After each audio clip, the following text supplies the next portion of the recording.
Okay.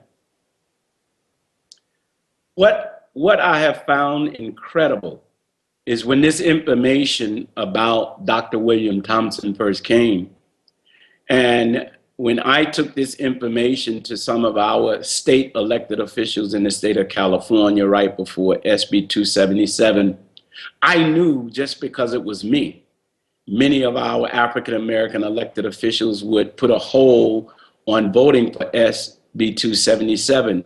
But to my surprise, when I put the data in front of them, and when I put the press release that came from Dr. William Thompson's lawyer in front of them, many of them pushed it back to me and were saying that I'm voting for it.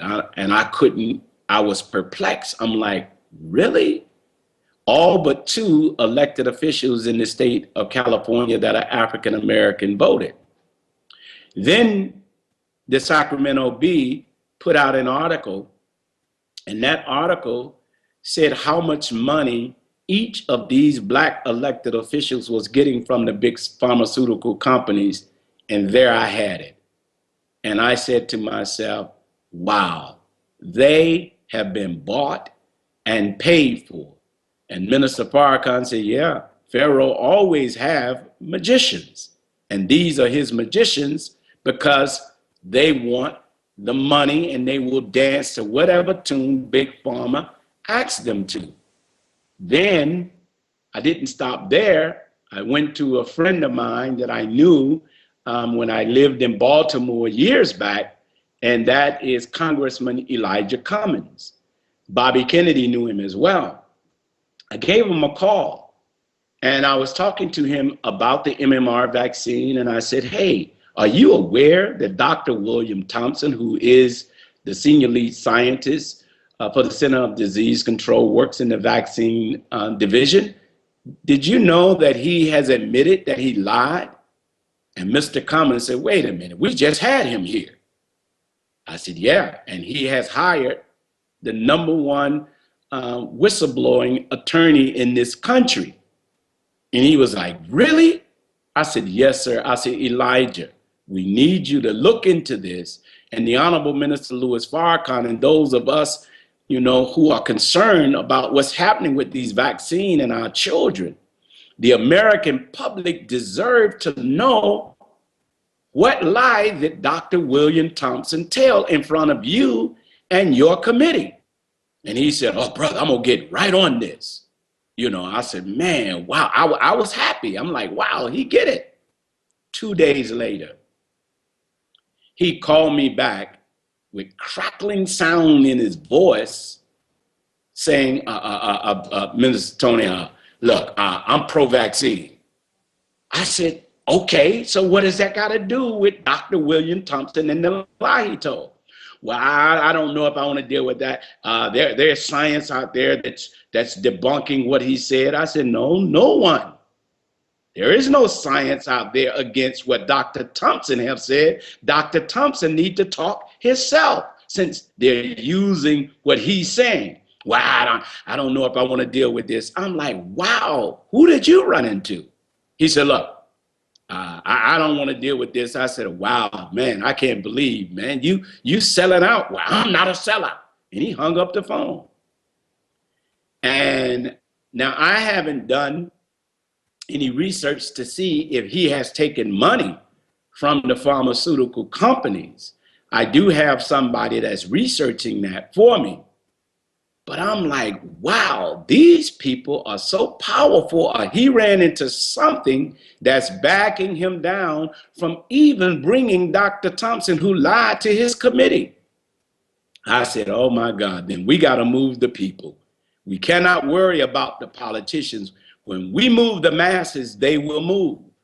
And I tell you, not just African-American politicians, you know, there are many white politicians, Latino politicians who are bought and paid for, and this need to be brought to the American people's attention. One of the most shocking things that hurts our community and most communities that I talk to is when we learn that our Congress and our Senate has protected the vaccine makers that even if our children is injured, maimed, or even killed, the vaccine makers cannot be sued.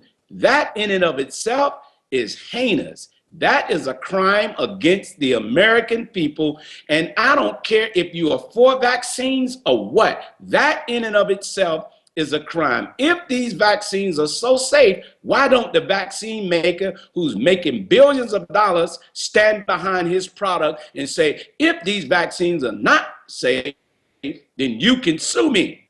And the American people don't even realize that the vaccine companies are making to the tunes of billions of dollars. They can stand on their own, but in the vaccine court set up by our government, we, the taxpayer, is paying for the vaccine makers' mistakes. That is a crime. I think it was Thomas Jefferson who said these words. He said that when people fear the government, that is tyranny. But when government fear the people, that's liberation. Or you can get liberty. And I'm saying that our government and those elected officials, not in some terrorist way, none of that, but they should fear that we are coming more into the knowledge that they are selling us out. They are selling our country to special interest groups, and we can't sit back as American citizens and stand for anything like that. We have to have truth and transparency. And as a religious man, it reminds me of a scripture that reads, truth has fallen into the streets, and justice stands afar off, and equity cannot enter.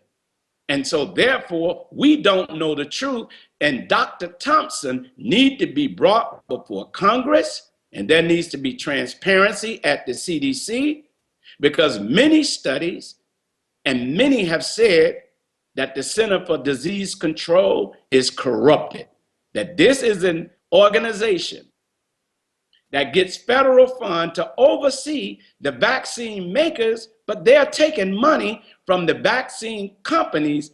That in and of itself is a crime. And I'm saying to all of you who are hearing me through this message, we as the American people should want to know the truth. Any controversy about babies or any human being possibly being injured through vaccines, all of us should want to know the truth. There is not one baby whose life is worth losing to tainted vaccine.